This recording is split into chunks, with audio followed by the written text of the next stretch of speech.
Breaking news చూస్తున్నాం. నకిలీ మద్యం కేసులో వైసీపీ నేత మాజీ మంత్రి జోగి రమేష్ తో పాటు ఆయన సోదరుడు రాము మెడకు ఉచ్చు బిగుసుకుంటోంది. వీరిద్దరి పాత్రపైన తగిన ఆధారాలు దొరికినట్లు తెలుస్తోంది. ఈ కేసులో నిందితులు అద్దేపల్లి జనార్దన్ రావు, అద్దేపల్లి జగన్మోహన్ రావులను ఎక్సైజ్ సిట్ అధికారులు 7 రోజుల పాటు కస్టడీకి తీసుకుని విచారించారు. జోగి ప్రోద్బలంతోనే నకిలీ మద్యం వ్యాపారం ప్రారంభించినట్లుగా వారు చెప్పినట్టు తెలుస్తోంది. దీంతో జోగి రమేష్, రాములను నిందితులుగా చేరుస్తూ త్వరలో కోర్టులో మెమో దాఖలు చేయనున్నట్లు సమాచారం. తనకు 3 కోట్ల సాయం చేస్తానని జోగి రమేష్ హామీ ఇచ్చారని, ఈ డబ్బుతో ఆఫ్రికాలో డిస్టిలరీ ఏర్పాటు చేసుకోవచ్చని ఆశ పెట్టడంతోనే ఇందులోకి దిగానని జనార్దన్ రావు చెప్పాడు. మరిన్ని అప్డేట్స్ మా ప్రతినిధి విజయ్ చంద్రన్ అందిస్తారు. విజయ్ చంద్రన్, జనార్దన్ రావు ఇచ్చినటువంటి స్టేట్మెంట్ ఆధారంగా మాజీ మంత్రి జోగి రమేష్ కు మెడకు ఉచ్చు బిగించుకునే అవకాశాలు అయితే స్పష్టంగా కనపడుతున్నాయని చెప్పొచ్చు.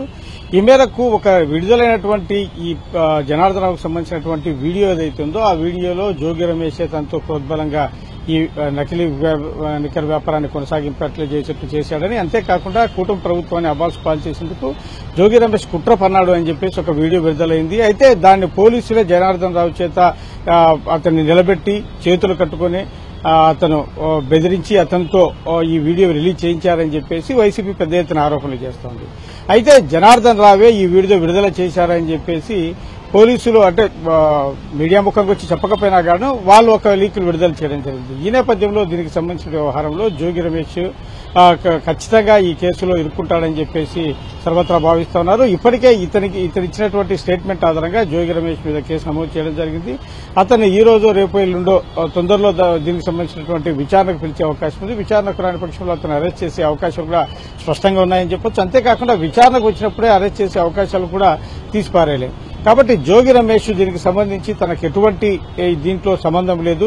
అతను ఇంజనీరింగ్ చదువుకున్నటువంటి గ్రాడ్యుయేట్. ఒకరు ప్రలోభ పెడితే ప్రలోభ పడతాడా అని చెప్పేసి జోగి రమేష్ ఆరోపణలు చేస్తున్నారు. అంతేకాకుండా జోగి రమేష్ పలు గుడులకు వెళ్లి ప్రమాణం కూడా చేస్తా ఉన్నాడు. తనకు ఈ మద్యం కేసు, ఈ నకిలీ మద్యం కేసుకు సంబంధించి ఎటువంటి సంబంధం లేదు, తనను ఇరికించే ప్రయత్నం చేశారని చెప్పేసి ఆయన ప్రత్యారోపణలు చేస్తున్నారు. దీనికి సంబంధించి చూస్తే ఈ వ్యవహారం అయితే చిత్తూరు జిల్లాలో మొదలై విజయవాడ వరకు వచ్చి, అంతేకాకుండా సౌత్ ఆఫ్రికా వరకు దీనికి సంబంధించినటువంటి వ్యవహారం నడిచిందంటే ఇది భారీ ఎత్తున పెద్ద కుంభకోణంగా నడిచిందని చెప్పొచ్చు. దీంట్లో వీరందరూ కూడాను ఇప్పుడు ఈ కేసులో ఉన్నవారు కీలక నిందితులు ఎవరైతే ఉన్నారో వీరందరూ విద్యావంతులు, పొలిటికల్ గా పేరు ప్రఖ్యాతి ఉన్నటువంటి వాళ్ళు. ఒకవైపు తెలుగుదేశం పార్టీకి చెందినటువంటి నేత ఉండగా మరొక వైపు ఈ జనార్దన్ రావు లాంటి లిక్కర్ వ్యాపారస్తులు అయితేనేవి అనేక మంది ఇంకా బయటకు వచ్చే అవకాశాలు స్పష్టంగా కనబడుతూ ఉన్నాయి. ఈ జోగి రమేష్ ఏదైతే గతంలో చంద్రబాబు నాయుడు ఇంటి మీదకు వెళ్లి దాడి చేసే యత్నం చేసి నానా యాగి చేసినటువంటి నేపథ్యంలో అతని మీద కక్షాగింపు చర్యలుగానే ఈ కేసులో అతను ఇన్వాల్వ్ చేశారని చెప్పేసి కూడా కొంత ప్రచారం నడుస్తోంది.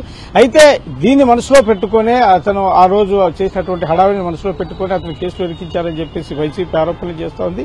ఇది పొలిటికల్ రంగు కూడా పులుముకున్నటువంటి నేపథ్యంలో ఈ వ్యవహారం అయితే కనుక చాలా ఆసక్తికరంగా మారిందని చెప్పొచ్చు. రైట్ విజయ్ చంద్రన్.